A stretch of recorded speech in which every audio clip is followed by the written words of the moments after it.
आज हम बात करने वाले हैं उन शहरों की जो हमारे बीच तो रहते हैं पर जिनकी दुनिया हमारी दुनिया से एकदम अलग है। ये कहानी है रॉ के उन सिपाहियों की जो देश के बाहर नहीं बल्कि देश के अंदर काम करते हैं। जरा सोचिए इस सीन के बारे में। एक आम सा दिन है, कोई कैफे में बैठकर चाय पी रहा है या फिर बस स्टॉप पर खड़ा है। सब कुछ बहुत नॉर्मल लगता है ना? पर क्या सच में सब कुछ उतना ही नॉर्मल है जितना दिखाई दे रहा है? और बस यही सवाल आज की पूरी बातचीत का सेंटर पॉइंट है। क्या पता वो जो शांत सा दिखने वाला पड़ोसी है या वो दुकानदार जिससे रोज सामना होता है, उसकी एक ऐसी हकीकत हो जिसके बारे में किसी को अंदाजा तक ना हो। चलिए अब इस मामले को थोड़ा और गहराई से समझते हैं। देखिए, जैसे ही हम रॉ का नाम सुनते हैं तो दिमाग में क्या आता है? विदेशी मिशन, है ना? लेकिन असलियत यह है कि सबसे बड़ी और सबसे खतरनाक लड़ाई तो देश की सरहदों के अंदर ही लड़ी जा रही है। ये बात हमारी सोच को सीधा सीधा चैलेंज करती है।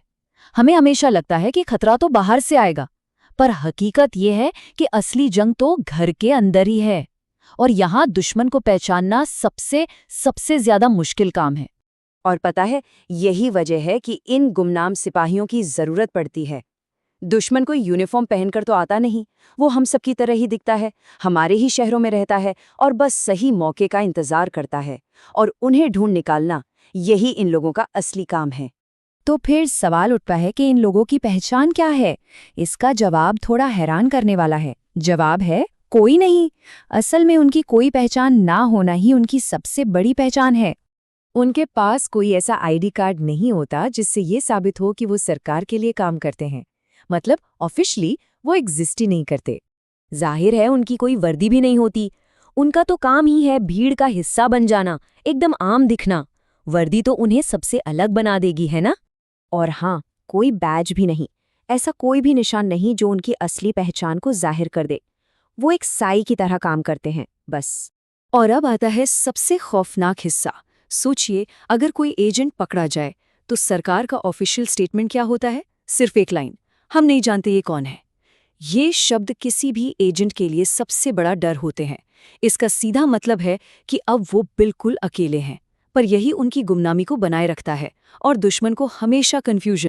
तो अगर ये लोग फिल्मों की तरह एक्शन वैक्शन नहीं करते तो फिर असल में करते क्या हैं? देखिए, उनका काम बंदूकों और कार चेस का नहीं है। ये एक दिमागी खेल है, पूरी तरह से अ माइंड गेम। उनका रोज का काम कुछ ऐसा होता है। वो चुपचाप देखते हैं, सुनते हैं और जानकारी के छोटे छोटे टुकड़ों को एक साथ जोड़ते हैं।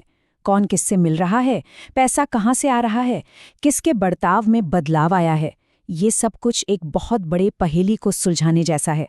और फिर यही जरूरी जानकारी इंटेलिजेंस ब्यूरो यानी आईबी और नेशनल टेक्निकल रिसर्च ऑर्गेनाइजेशन यानी एनटीआरओ जैसी एजेंसीज तक पहुंचाई जाती है। और ये चार्ट देखिए, ये उनके काम को बिल्कुल साफ साफ दिखाता है। 95% काम दिमाग का है, नेटवर्क बनाने का है, डेटा को समझने का है।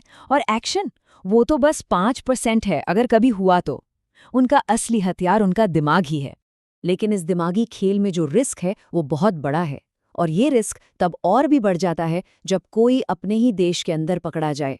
एक एजेंट के पकड़े जाने के बाद जो होता है वो किसी बुरे सपने जैसा है। पहले उन्हें पकड़ा जाता है, फिर उनकी अपनी ही सरकार उन्हें पहचानने से इनकार कर देती है और आखिर में उन्हें भुला दिया जाता है, हमेशा के लिए, जैसे वो कभी थे ही नहीं। उनकी कुर्बानी के लिए न कोई मेडल मिलता है, न कोई सम्मान समारोह होता है।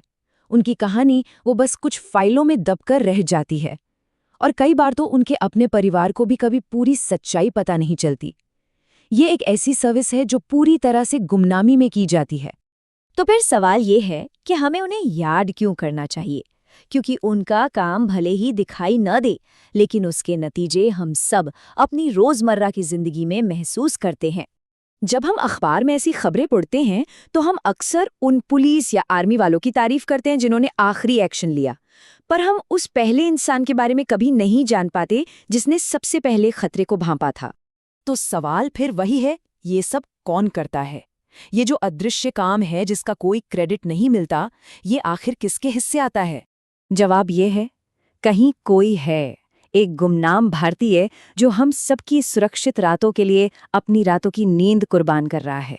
वो हमारी शांति के लिए अपनी पहचान, अपना परिवार, अपनी पूरी जिंदगी, सब कुछ दांव पर लगा देता है। तो ये याद रखना जरूरी है कि हीरो हमेशा वर्दी में नहीं आते, कुछ हमारे बीच ही रहते हैं, साए में, और चुपचाप देश को अंदर से संभाले रखते हैं। ये हैं रॉ के वो असली सिपाही।